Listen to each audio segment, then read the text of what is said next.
Halo semuanya, balik lagi di channel Mr. Chibi 25. Nah, apa kabarnya teman-teman? Di video kali ini saya akan kembali membahas manga ataupun anime Senseiya. Untuk video kali ini saya akan melanjutkan membahas manga Senseiya Geos Chapter bab 14. Nah, kalau begitu kita mulai saja pembahasannya. Seiya dan Shiryu akhirnya sampai di kuil matahari. Mereka melihat banyak mayat prajurit langit. Jenderal dari 13 murid kemudian datang. Murid pertama, Dewa Matahari Sunburn Apollon.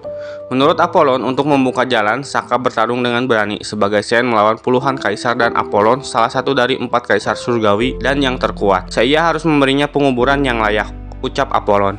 Meskipun dalam kondisi sedih, Seiya meminta maaf karena ia tidak punya waktu untuk meratapinya sekarang. Sebagai gantinya, ia dan Shiryu berjanji untuk melanjutkan tekad Saka dan melindungi Athena dan juga bumi.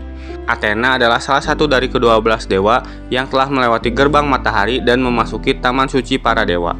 Jika Seiya dan Shiryu ingin bertemu dengannya, maka mereka harus mengalahkan Apollon dan melewati gerbang matahari. Karena itu satu-satunya pintu masuk menuju surga. Shiryu memberi saran kepada Seiya. Apollon adalah lawan yang tidak bisa dihadapi oleh Saka, apalagi Seiya dan Shiryu. Maka Seiya dan Shiryu harus menggabungkan teknik mematikan pada saat yang sama. Shiryu menyerang di bagian kiri dan Seiya menyerang di bagian kanan. Jika ada celah, salah satu di antara mereka mungkin bisa menerobos. Seiya paham maksud Shiryu. Yang pertama menerobos, mengabaikan yang tertinggal, dan bertemu dengan Athena. Shiryu lalu mengeluarkan jurus Rojan Shou Rising Ryu Dragon H Supreme. Sedangkan Seiya mengeluarkan jurus Pegasus Suisei Comet Ken Punch. Apollon hanya mengeluarkan hembusan api, tapi membuat Shiryu dan Seiya kehilangan klot mereka. Apollon bahkan tidak menggerakkan satu jari pun, dan klot mereka menguap dalam sekejap seperti meleleh.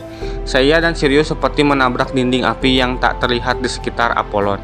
Apollon lalu menjelaskan ia hanya mengeluarkan jurus pagar api. Api suci yang menyala di gerbang matahari itu berasal dari kosmo Apollon. Kosmo Apollon bisa membakar musuhnya sehingga Apollon diberi julukan Dewa Matahari. Bahkan jika Seiya dan Shiryu tidak dapat melihatnya dengan kedua matanya, tembok api tetap menyebar tanpa batas dengan gerbang matahari sebagai pusatnya. Seiya dan Shiryu bertindak sembrono menceburkan diri ke matahari yang terbakar. Selama mereka tidak bisa mengalahkan Apollon, kosmo Apollon tidak akan mati dan api gerbang matahari tidak akan pernah hilang. Yang siap untuk membakar musuh sampai habis, Shiryu dan Seiya tidak akan pernah bisa pergi dari kuil ini. Seiya mencoba meloncat agar bisa menjangkau area yang tidak bisa dicapai kosmo Apollon. Namun Seiya salah, ia masih terbakar oleh api Apollon. Karena di surga ini tidak ada tempat yang tidak bisa dijangkau oleh kosmo Apollon. Tidak peduli seberapa jauh jarak musuh, kosmo Apollon akan menjadi flaming beast yang siap menyerang musuh surga dimanapun. Hyuga datang ke tempat Seiya. Ia dengan percaya diri telah menguasai Superior Zero dalam pertarungan melawan Triton. Sekarang dengan kekuatan ultimate bekunya, Hyuga akan menunjukkan kepada Apollon bahwa ia bahkan dapat membukukan matahari. Apollon hanya tersenyum santai karena ada pria selain Triton yang bisa menggunakan serangan Superior Zero. Hyuga lalu melakukan serangan, namun sayangnya jurus es Hyuga dalam jumlah yang tidak signifikan ini tidak dapat menahan Apollon yang memiliki tinju matahari. Kekuatan dingin Hyuga dipukul mundur oleh kosmo Apollon dan berubah menjadi kekuatan panas, hingga Hyuga pun terbakar. Menurut Shiryu, Apollon terlalu kuat. Ia benar-benar jenderal para kaisar yang paling berkuasa. Ini adalah pertama kalinya para Sen menghadapi musuh seperti ini. Kali ini Ikki dan Sun yang datang. Menurutnya, bisakah kosmo Apollon bisa menghembuskan Flaming Immortal Bird? Apollon sudah menduga kedatangan Ikki, murid ke-13. Namun sebagai manusia, Ikki tetap sama. Di era ini juga Ikki menentang kehendak langit demi bumi. Menurut Ikki, ia pernah mendengar bahwa Apollon kaisar yang pernah menjadi manusia yang lahir di bumi. Jadi mengapa Apollon mendukung penghancuran manusia yang adalah saudara Apollon? Dan kenapa menjadi seperti anjing bagi para dewa? Ikki melancarkan jurus How Phoenix Yokuwing Tenso. Sun membantu dengan serangan Rolling Defense. Namun Apollon mampu menangkis serangan penuh mereka dengan enteng. Apollon mengatakan, tidakkah kalian merasakan berlalunya waktu? Pertarungan ini sudah lebih dari 2 hari sampai selesainya era Neo Genesis. Jika para Sen dan Athena menyerah, mungkin kalian semua bisa selamat. Para Sen mengakui bahwa Apollon musuh yang sangat kuat. Bahkan jika kelima Sen bergabung bersama, itu tidak akan cukup untuk mengalahkan Apollon. Akan tetapi para Sen tidak bisa berhenti di sini, karena Athena bergerak ke wilayah musuh sendirian.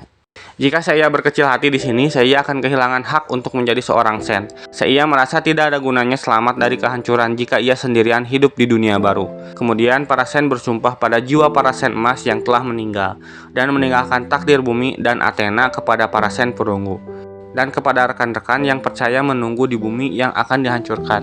Seiya pasti akan menghancurkan era Neogenesis dan melindungi dunia dan juga Athena. Para Sen merasakan kosmo dari Athena memanggil mereka, dan kosmo dari saudara-saudara yang menyemangati mereka. Apollon merasakan perubahan kosmo yang sedang naik daun yang sepertinya menutupi seluruh Olympus. Untuk cinta dan keadilan bumi, untuk melindungi semua makhluk hidup dari tangan para dewa. Sekali lagi, bangkitkan tubuhku sekarang, tolong beri kami kekuatan terakhir. Bangkitlah Cloud Dewa. Kelima Sen berhasil membangkitkan kembali Cloud Dewa. Di kuil Hera, ia merasakan kosmo aneh yang belum pernah ia rasakan sebelumnya karena berbeda dari Dewa Langit. Athena datang dan memberitahu bahwa waktu untuk menghentikan serangan para dewa telah tiba. Buktinya adalah para Sen Athena membakar kosmo mereka hingga tak terbatas. Di kuil Artemis, Artemis mengumpulkan para penjaga surga karena telah dilaporkan bahwa Athena dan beberapa Sen telah menginvasi surga. Saat ini mereka tampaknya sedang melawan Apollon di kuil matahari. Tetapi jika kebetulan, pengawal surga harus segera membentuk formasi penyerangan. Meskipun mereka mengalahkan sebagian besar dari 13 murid terkuat setelah banyak pertarungan sengit, kemungkinan para Sen akan kelelahan. Kemudian para penjaga langit pasti dengan cepat bisa menangani setiap penyerbu agar tidak mendekati Olympus. Artemis tidak pernah berpikir ketakutan Minelda akan menjadi kenyataan. Pertarungan ini dari awal sampai akhir, terlepas dari siapa yang menang, semua yang memiliki indera kesembilan akan mati. Dan selain itu, bukan hanya Athena, tetapi Poseidon dan Hades semuanya bergabung dalam satu bendera untuk melawan Zeus. Nah, itulah untuk pembahasan kali ini. Terima kasih telah menonton. Jangan lupa like, komen, dan share.